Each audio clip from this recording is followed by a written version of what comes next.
Jadi ini yang kami keluhkan sudah sejak lama ya.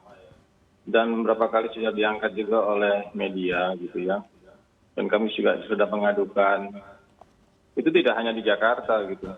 Di beberapa pelabuhan, di sepanjang jalan, selama ada kita lewat, itu ada pungli seperti itu gitu. Nah, saya juga sedih karena membutuhkan seorang presiden untuk melakukan ini gitu. Mestinya hal-hal tersebut sudah bisa menjadi KPI atau Key Performance Indicator bahwa bagi aparat-aparat sekitar situ seperti itu gitu. Nah kalau kita lihat ya, saya barusan juga tanya pada driver kita gitu ya, kira-kira berapa sih dan berapa yang kita budgetkan untuk hal-hal seperti itu. Itu lumayan besar loh. Ya untuk di sekitar Pelabuhan Priuk aja bukan hanya di depo. Menuju jalan ke Priuk itu melewati Cakung, Cilincing, Ancol sana seperti itu ya. Ketika dia macet, itu kita harus memberi semacam uang liwat lah seperti itu ya. Nah itu mereka dibudgetkan sekitar hampir 100.000 ya sekali perjalanan ya. Kadang bisa sampai 150.000. Yang disebut tadi bahwa ada senjata tajam itu ya ketika supir ketika nggak pegang uang, dan tidak bisa memberi, mereka naik dan itu pakai senjata tajam gitu. Dia mengambil apa aja yang ada di situ, bahkan handphone segala macam seperti itu. Nah kita berharap suasana seperti ini ya bisa diatasi dan kemudian yang menyebabkan lagi mudahnya atau rentannya supir itu bisa dilakukan seperti itu adalah karena macet jalan itu.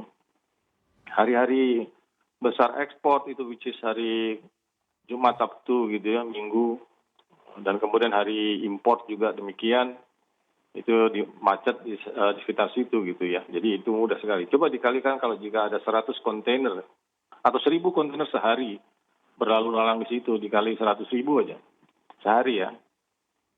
Kali berapa hari kerja satu tahun, katakan 250 hari kerja, itulah dana yang nggak perlu kita keluar. Nah ini kita berharap bukan hanya sekedar sekarang aja begitu ya, presiden ada di sana gitu. Selanjutnya gitu, kita berganti presiden pun nanti kalau ini masih terjadi, berarti belum ke akarnya kita mau memecahkan masalah ini gitu. Itu dari kami dan itu lumayan loh. Kalau kita hitung dari tarif angkut ya, tarif angkut yang kita biayakan kepada customer kita itu bisa sekitar 10% loh.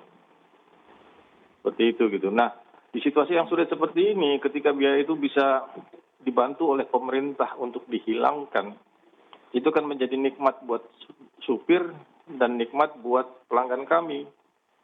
Seperti itu ya. Sehingga kita bisa lebih aman dan kalau kita bisa punya tabungan, truk-truk kita bisa kita perbaharui. Seperti itu gitu. Baik, tadi Anda katakan bahwa pungli ini kan dilakukan oleh mereka yang tidak berseragam alias preman dan juga mereka yang berseragam begitu ya Pak Mahendra. Nah mungkin bisa dijelaskan lebih lanjut lagi terkait dengan pihak-pihak mana saja nih yang terkait dengan mereka yang berseragam yang melakukan pungli ini? Gini, saya yakin media sudah punya itu investigatif reportnya ya. Kami pun ketika dibilang supir ada biaya seperti nggak percaya, kami turunkan tim kami untuk mencek betul nggak itu ada. Ya, jadi kita ikuti betul ada. Ya. Sekarang kalau memang kira-kira niat serius untuk memberantas ini, coba dilakukanlah oleh timnya Pak Kapolri ya, turunlah pakaian preman ikuti itu. Akan ketahuan nggak siapa aja yang ada di belakang itu gitu.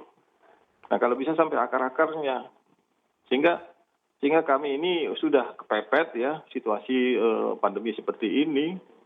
Kemudian tarif kita nggak bisa naik karena kita harus juga mensupport eksportir untuk bisa bersaing di luar negeri gitu ya. Nah, bagi Anda yang ingin mengikuti berita ekonomi dan juga bisnis, jangan lupa untuk install CNBC Indonesia di App Store dan juga di Play Store.